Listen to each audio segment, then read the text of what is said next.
سلطنت عثمانیہ کے ساتھ ایسا کیا ہوا تھا ماضی میں جو ترکی آج تک نہیں بھولا؟ 20ویں صدی کے شروع میں پہلی جنگ عظیم دو گروپس کے درمیان لڑی گئی، جن میں ایک الائڈ پاورز کے نام سے جانا جاتا ہے، جس میں برطانیہ، فرانس، اٹلی، جاپان، رشیا جیسے ممالک شامل تھے، اور دوسری طرف سینٹرل پاورز کا گروپ تھا جو جرمنی، سلطنت عثمانیہ، آسٹریا ہنگیری اور بلغیریا پر مشتمل تھا۔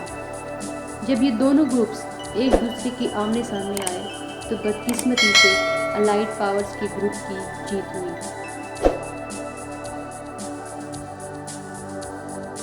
لہٰذا سلطنت عثمانیہ کو سزا کے طور پر ٹکڑے کر کے 40 آزاد ممالک میں تبدیل کر دیا گیا تھا۔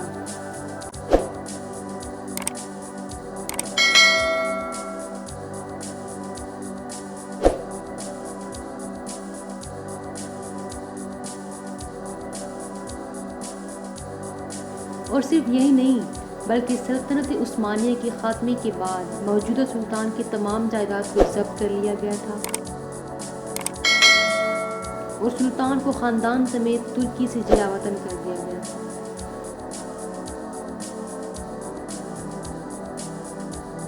مغربی طاقتوں کے ظلم یہاں پر ہی ختم نہیں ہوئے بلکہ پہلی جنگ عظیم کے بعد 1923 میں سلطنت عثمانیہ مخالف اتحادی طاقتوں نے زبردستی ترکی کے ساتھ ایک معاہدہ کیا جس کی مدت 100 سال رکھی، اور اس معاہدے کا نام ٹریٹی آف لوزین ہے۔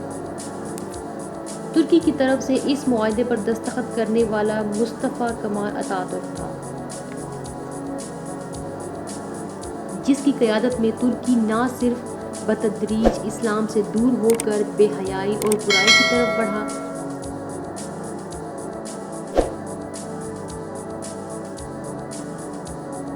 بلکہ ترکی کو ایک سیکولر ملک قرار دے دیا گیا جہاں اسلام کے خلاف کسی بھی کام کی مذمت نہیں کی جاتی تھی۔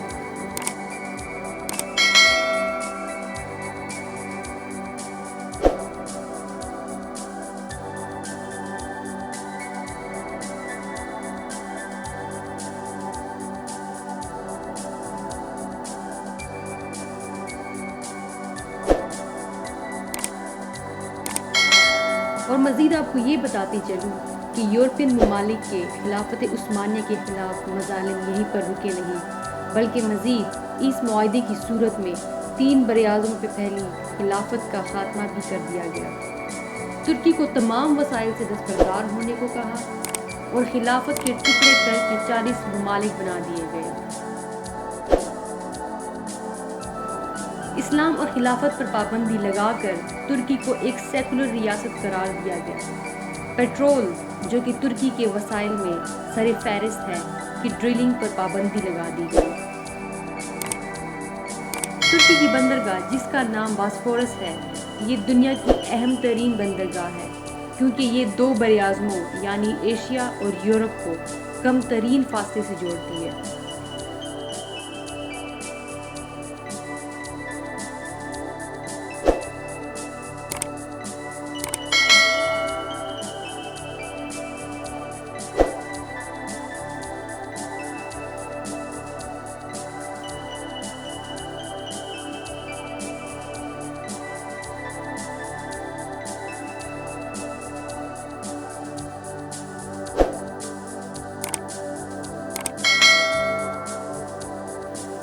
اس کے ایک طرف بلیک سی اور دوسری طرف میڈیٹرینین سی موجود ہے۔ اس بندرگاہ پر پابندی لگا کر اسے عالمی بندرگاہ قرار دے دیا گیا اور یوں اس کا اختیار تمام یورپی ممالک کے پاس چلا گیا۔ ایک بندرگاہ کسی ملک کی معیشت کے لیے بہت ضروری ہو اور اس معاہدے سے ترکی پر پابندی لگا دی گئی کہ یہ کسی قسم کا کوئی ٹیکس نہیں لے سکتا اور اس طرح ترکی کے ہاتھ 100 سال تک باندھ دیے گئے۔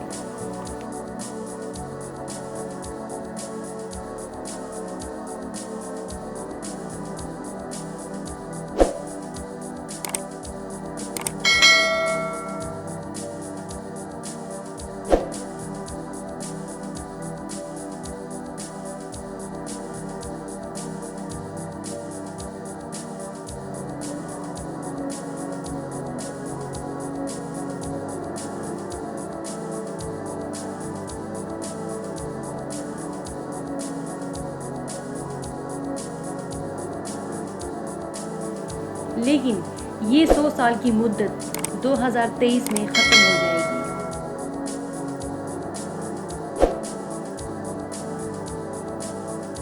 اور جیسے جیسے 2023 قریب آ رہا، مغربی طاقتوں کی نیندیں حرام ہونے لگی ہیں۔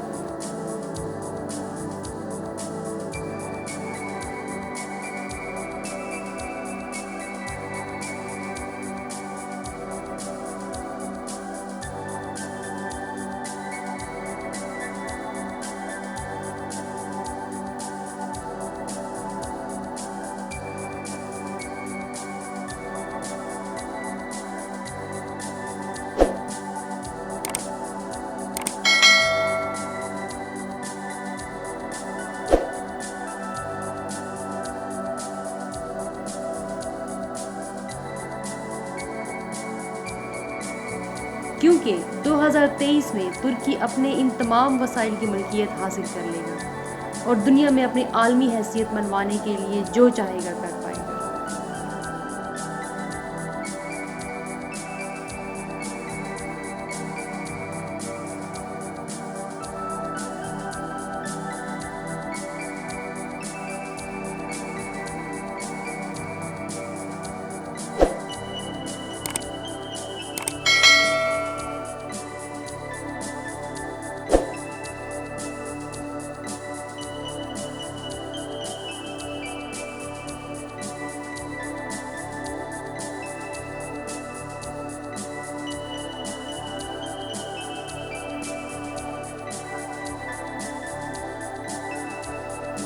اور ساتھ ہی خلافت پر لگائی گئی پابندی بھی ختم ہو جائے گی۔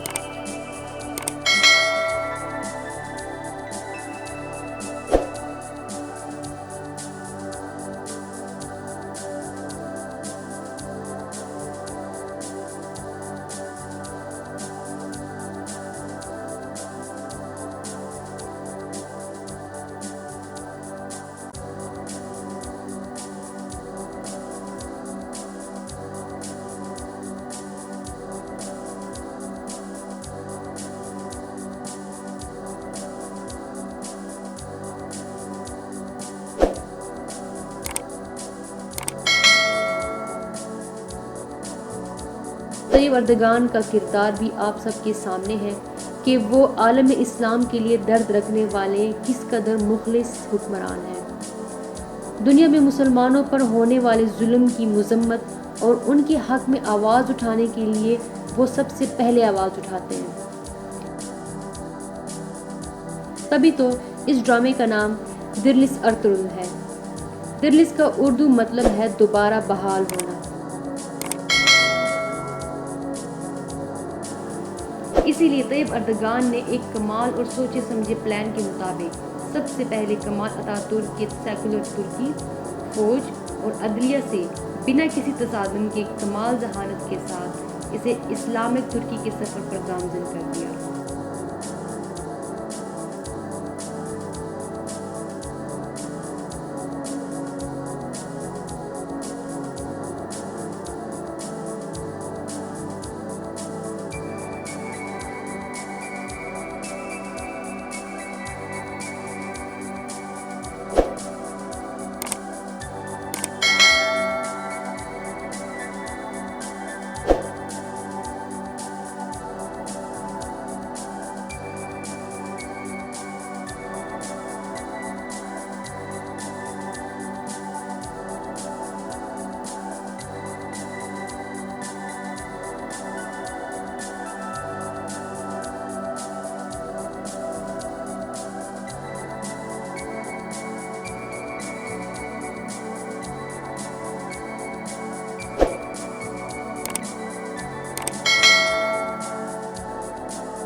اور اسی کے ساتھ ساتھ ڈرامہ ارطغرل غازی کے ذریعے مسلم ممالک میں نوجوانوں کا ایمان دوبارہ تر و تازہ کر کے 2023 کے بعد طیب اردگان سلطنت عثمانیہ کے دور میں مسلمانوں کی کھوئی ہوئی شان و شوکت اور عزت کو بحال کرنے کی بھرپور کوشش کریں گے اور انشاءاللہ اسلام اور مسلمانوں کا ایک بار پھر بول بالا ہوگا۔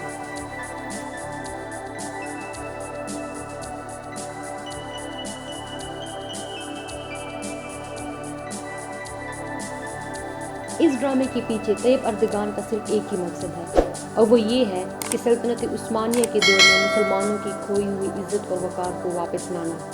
اور یہ اس لیے بھی ضروری ہے کیونکہ ہم اس وقت 5th جنریشن جنگ کے دور میں رہ رہے ہیں، جہاں مغربی ممالک ڈراماز، موویز، سیزن، گانوں اور شوز کے ذریعے مسلمانوں کی ثقافت پر حملہ کر کے اس کے اسلامک کلچر کو آلودہ کر کے کھوکھلا کر رہا ہے۔ یہ ممالک ہماری نوجوان نسل کو نشہ آور چیزوں جیسے کہ شراب، آئس، افیم، چرس اور جنسی جرائم کے ساتھ ساتھ مایوسی اور پریشانیوں میں مبتلا کر کے زہر آلود کر رہے ہیں۔ اس کے علاوہ ہمارے نوجوانوں کو گوروں کے آگے احساس کمتری میں مبتلا کر کے ان کو ویسٹرن کلچر اپنانے پر مجبور کر رہے ہیں۔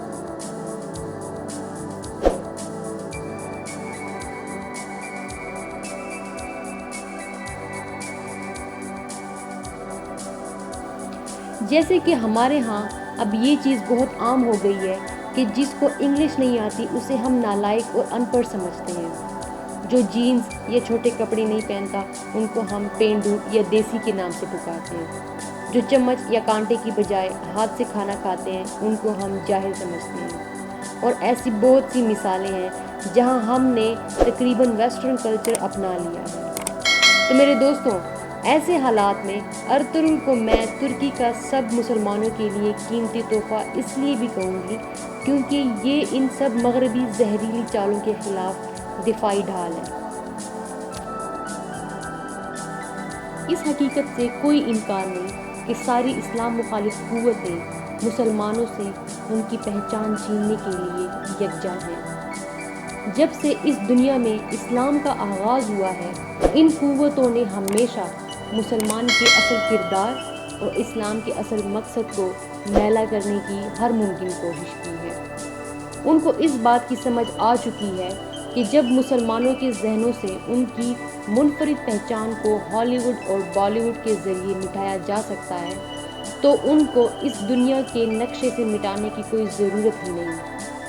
اسی لیے طیب اردگان نے ڈرامہ کے ذریعے اپنے اسلامک کلچر کو دوبارہ زندہ کر کے مسلمانوں کی پہچان کو واپس بحال کرنا چاہتا ہے، کیونکہ تاریخ پر نظر ڈالنا آئینے پر نظر ڈالنے کے برعکس ہوتا ہے، جو آپ کو آپ کے ماضی سے ملاتا ہے اور یہ دکھاتا ہے کہ ہم کبھی ایسے بھی ہوا کرتے تھے جب دشمنان اسلام مسلمانوں کی آہٹ سے بھی لرزتے تھے، اور پھر کیسے وقت ہماری خوبصورتی کو جھریوں میں تبدیل کر گیا۔ اس ڈرامے کے ذریعے طیب اردگان خطے کے مسلمانوں میں قوم پرستی اجاگر کر کے انہیں یکجا کرنا چاہتا ہے اور خلافت کی طرح مسلمانوں کی عزت اور ان کے رعب اور دبدبے کو واپس لانا چاہتا ہے۔ اسی لیے اس ڈرامے کو ترکی کے سرکاری چینل TRT نے نشر کرنے کے ساتھ ساتھ اسے خاص رعایات اور فوائد کے ساتھ توسیع کیا گیا۔ در حقیقت اس ڈرامے کی زیادہ مقبولیت کی وجہ اردگان کی اس میں بڑھتی ہوئی دلچسپی بھی کچھ حد تک ہے۔ اردگان کے اپنی فیملی کے ساتھ ڈرامے کے سیٹ پہ موجود ہونے سے اچھی طرح اندازہ لگایا جا سکتا ہے کہ وہ میڈیا کے ذریعے اپنی نظریاتی مقاصد کیسے حاصل کرنے کے لیے بے چین ہے۔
اور اپنے اس نظریاتی مقاصد کو حاصل کرنے کے لیے انہوں نے کچھ اقدام بھی اٹھائے،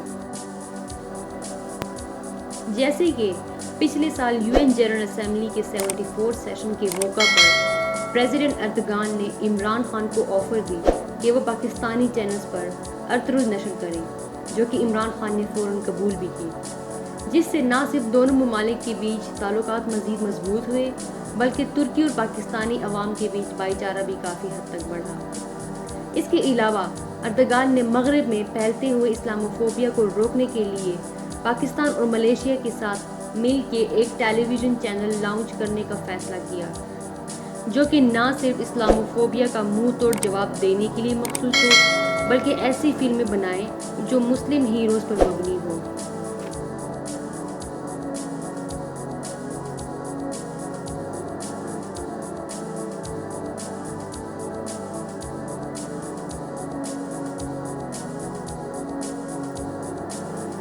اب حیرانی کی بات یہ ہے کہ یہ ڈرامہ ہماری نوجوان نسل پر اثر انداز کیوں ہو رہا ہے؟ ڈرامے تو اور بھی بہت سارے ہیں، تو اس کی وجہ اس ڈرامے کی خوبصورتی ہے، جو اس کی مضبوط تھیم یعنی سٹوری کی وجہ سے ہے، جو کہ انصاف کے اصولوں کے ساتھ ساتھ اتحاد، ایمان، شہادت، امید اور صبر کے اسلامی تصورات پر مبنی ایک توسیع پسند اسلامی ریاست کے قیام پر مرکوز ہے۔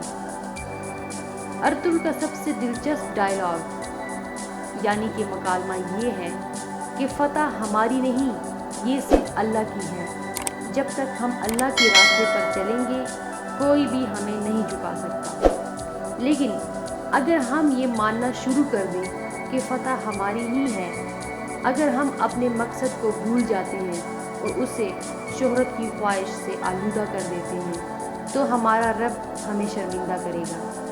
یہ ڈائلاگ انسان کے گردن کا سریا یعنی کہ غرور کو توڑ دیتا ہے اور عاجزی کے انوکھے جذبات کو متحرک کر دیتا ہے، یعنی کہ کتنا مضبوط پیغام دیا جا رہا ہے مسلمانوں کو۔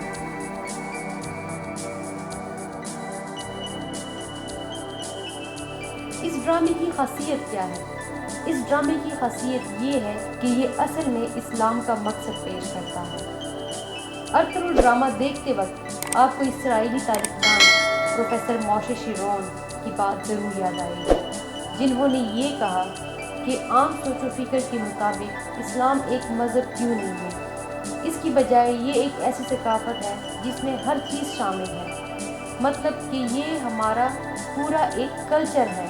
اسلام ہمیں پورا ایک کلچر دیتا ہے جس میں ہمیں اٹھنے بیٹھنے کا طریقہ بتایا جاتا ہے، کھانے پینے کا، لباس اوڑھنے کا، ہر چیز کا طریقہ ہے اس میں۔ ہمارا عدالتی نظام، ہمارا معاشرتی نظام، ہمارا معاشی نظام، ہر چیز شامل ہے، ہر چیز کے لیے الگ الگ رولز بتائے گئے ہیں۔ اس کے علاوہ مزید کہتے ہیں کہ سب سے بڑھ کر اسلام ایک انکشافات پر مبنی ثقافت ہے۔ انکشافات مطلب وحی کے ذریعے نازل ہوا ہے۔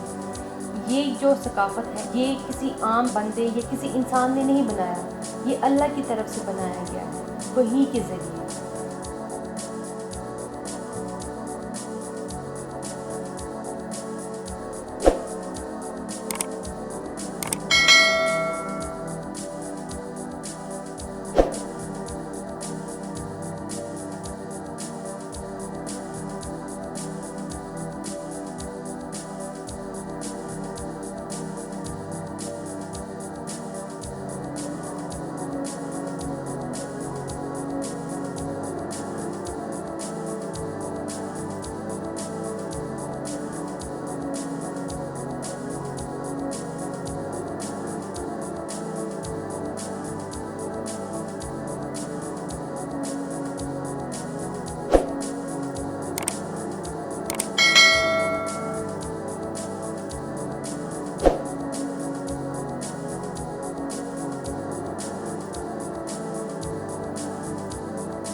اور مزید کہتے ہیں کہ یہ ایک ایسی ثقافت ہے جو ایک فرد کی زندگی سے لے کر معاشرے کی زندگی تک اور آخر کار ریاست کے وجود تک ہر چیز پر مشتمل ایک قانونی نظام پر مبنی ہے۔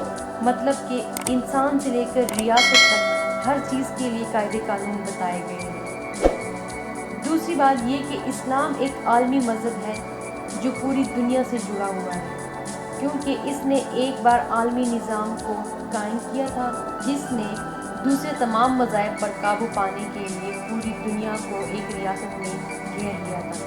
یہاں پر سلطنت عثمانیہ کی بات ہو رہی ہے، جس کا مطلب ہے کہ تمام حقائق کے بجائے ایک ہی سچ ہے، اور وہ ایک سچ اللہ کا پیغام ہے۔ اور اسلامی مومنین کی جماعت نے کیا کرنا ہے؟ پیغمبر اسلام محمد صلی اللہ علیہ وسلم کا اذان قبول کرتے ہوئے اس دنیا میں ان کا ایک ہی مشن ہے۔ مشن یہ ہے کہ خدا کے کلام کو پوری کائنات تک پہنچائے، یا پھر اگر سادہ الفاظ میں کہا جائے تو پوری دنیا تک پہنچایا جائے۔ پروفیسر موشے شیرون نے اسلام کے بارے میں جو کہا ہے وہ اصل میں ارطغرل کا تھیم، بیانیہ یا مقصد پیش کیا ہے۔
اسلام کے بارے میں غیر مسلمز کو کافی کنفیوژنز ہیں، اور ان کنفیوژنز میں سے ایک کنفیوژن تلوار کے استعمال کے بارے میں ہے۔ ان کو لگتا ہے کہ مسلمان تلوار صرف انسانی خون بہانے کے لیے اٹھاتے ہیں، لیکن ارطغرل ڈرامے میں یہ کنفیوژن دور کر دیا گیا ہے، کیونکہ اس میں قبائلی تلوار کسی دنیاوی مقصد کے لیے نہیں بلکہ ایک آزاد وطن حاصل کرنے کے لیے اٹھاتے ہیں، جو ہر انسان کا پیدائشی حق ہے۔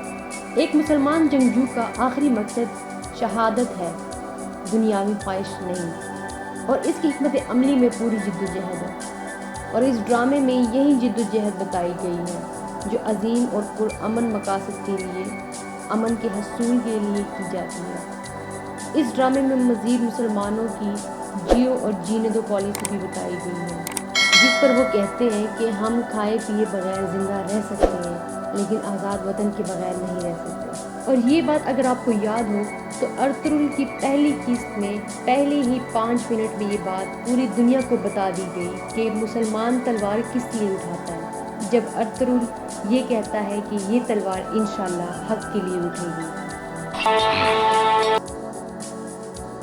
تو وہیں پر بات واضح ہو جاتی ہے کہ مسلمان تلوار صرف حق کے لیے اٹھاتا ہے، مظلوموں پر جب ظلم ہوتا ہے تو اس کے خلاف اٹھاتا ہے، نہ کہ اپنے دنیاوی مقاصد حاصل کرنے کے لیے۔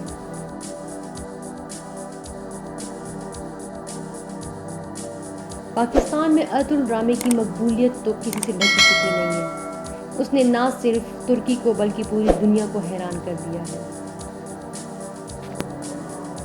پی ٹی وی کے مطابق 25 مئی، مطلب اس دن جس دن یہ ڈرامہ پہلی بار پی ٹی وی پر نشر ہوا، سے اب تک 250 ملین سے زائد لوگوں نے اس ڈرامے کو دیکھا ہے۔ اس کے علاوہ ارطغرل کے ایپیسوڈ ہر روز یوٹیوب پر ٹرینڈنگ میں آ رہے ہیں۔ پی ٹی وی کے یوٹیوب چینل پر 2.1 ملین سبسکرائبرز کا اضافہ ہوا، جس نے پچھلے ساری ریکارڈز توڑ دیے ہیں۔ اسی بڑھتی ہوئی مقبولیت کو دیکھتے ہوئے اندازہ لگایا جا رہا ہے کہ یہ اگلے آنے والے دنوں میں مزید بڑھیں گے۔ اب دیکھنا یہ ہے کہ ارطغرل ڈرامہ تو پاکستان میں آ گیا ہے، لیکن اس کا پاکستانی عوام پر اثر کیا پڑا ہے؟ کیا واقعی میں پاکستانی عوام نے اس سے کچھ سیکھا ہے؟ اور آخری بات، اگر آپ کو میری ویڈیو اچھی لگی تو اس کو پلیز لائک کریں اور شیئر کریں، اور اس چینل پر اگر آپ نئے ہیں تو اس کو ضرور سبسکرائب کریں اور ساتھ میں بیل آئیکن ضرور پریس کریں تاکہ آپ کو میری ہر آنے والی ویڈیو کی نوٹیفیکیشن بر وقت مل سکے۔ دیکھنے کے لیے بہت شکریہ۔ اللہ حافظ۔